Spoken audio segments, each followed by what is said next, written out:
Hello, welcome to Guitar Trek. I am Richard J. Dowling, and every week I upload an original song.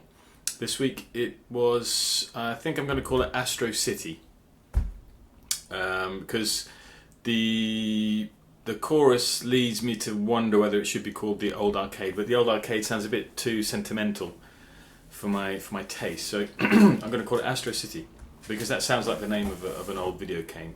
That sounds like the name of an old video game arcade, and it's nice. As you can see, my hand is sort of getting back to normal. Although I'm left with a lump in the wound, and I'm wondering whether there's some glass left in there. I'm a bit of a hypochondriac, but it's certainly fine for strumming. So of course, naturally, this week I wanted to do a song that showcased my amazing strumming talent. And in fact, one of the things I think it's most difficult to do in songwriting is to write a good, fast song. I think it's comparatively easy to write, and I'm probably, I don't know, maybe upsetting a few feathers, if that's the expression. Can you upset a feather? Saying this, but I think it's easier to do a ballad or a slow song than it is to do. It's easier to do a good ballad than it is to do a good, fast song. And I remember there was an interview with Iggy Pop, and he was saying that he got some good advice back in the day, saying that you should have, I think it was 3 or 4 songs to every, 3 or 4 fast songs or upbeat songs to every ballad. And I think that's a good ratio. But it's if you look at, or if you listen to modern music, everything seems to have slowed right down, and I don't know why. Well, I do actually. I think it's a lot of it is because it's made by people in bedrooms, as opposed to people in studies like myself.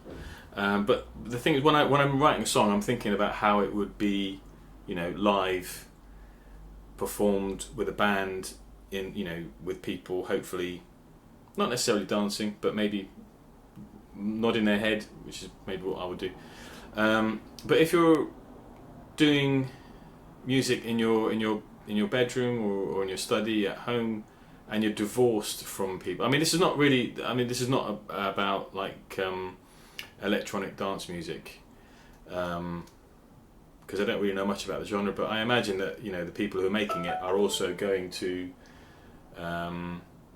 discos and nightclubs, or do they call them discos nowadays, or whatever the young people call them. So I think they're familiar with the needs of the audience. But it just seems that if you look at music from the 50s, 60s, 70s, 80s, 90s, it was all fairly upbeat in general. Obviously you had ballads, but there was always a good share of upbeat rock songs or pop tunes. And nowadays it just seems everything's sort of slowed right down. I think the people are trying to be epic all the time, and it's easier. There was an interview with Mark Hollis. I don't know if you know him, but he passed away recently, which is really sad. But he was the sort of man behind a group in the 80s called Talk, and they had a magnificent run of albums in the 80s. And they got slower and slower, but it was a deliberate thing that the pace of their music got slower and slower. But he was saying how the meaning of a chord change increased so much more when you slowed down the tempo, which is true. And they were experimenting with that and pushing the envelope. But I think a lot of people are sort of being slow, doing slow songs just because they can't do an upbeat song. They find, every time I listen to a new song by Noel Gallagher, for example, it seems to be always this sort of mid-paced, slow, trying to be epic sound. And after a while, I think it just gets boring. I like pop. The thing I like about pop is because a song, it's not just the music and it's not just the lyrics. It's the synergy of the two, so you get something that's more than just some music with some lyrics on top. And I think it's very difficult to explain this for me, but you know, it's just some sort of harmonious thing where the music reinforces the lyrics reinforce the meaning of the music, so you end up with something that's more than the sum of its parts. So that's basically what I was going through my head, but none of it was going through consciously. I'm sort of retracing my steps as to why I came up with this song. Reality was I just wanted to play the guitar.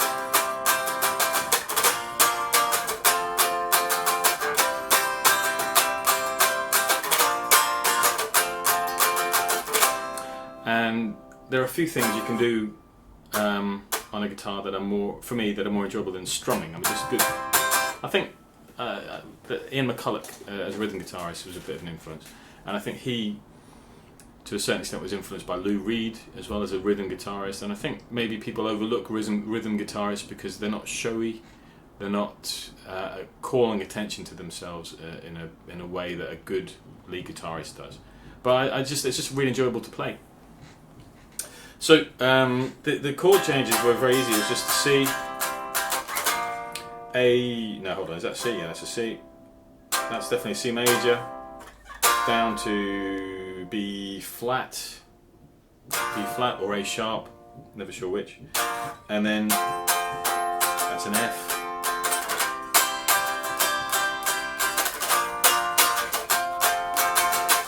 So that's sort of C mixolydian, I think, scale, or you can. I'd treat it as I would think of it.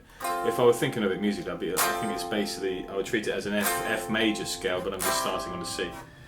And then for the chorus, I got to the G. We had it all, but we threw it away. And that's pretty much it. It's very simple, but at the same time, it's very difficult coming up with these simple songs. I've spent a lot of time getting the right melody, and the lyrics.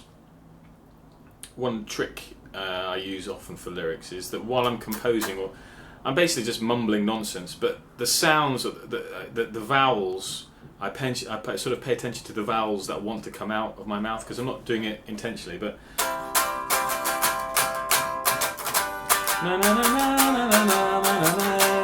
It was always going towards an A sound, so it sort of just, I came up with that, we had it all and we threw it away.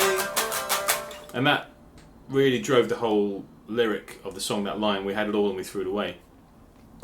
And I was thinking of trying to make it about some sort of historical person or celebrity who had it all and had thrown it away.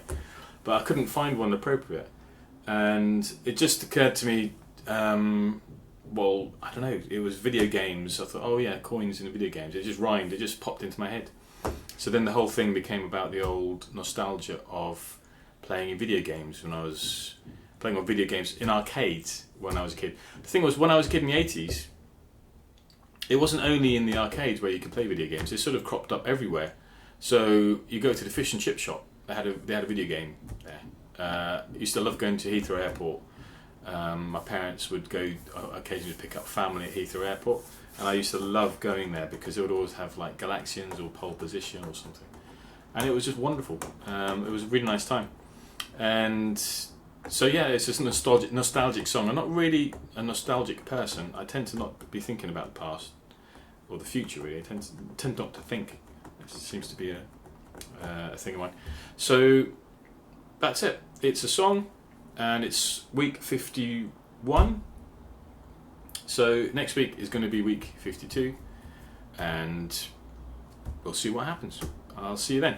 Thank you all very much for your support, and you're all lovely people. Take care. Bye bye.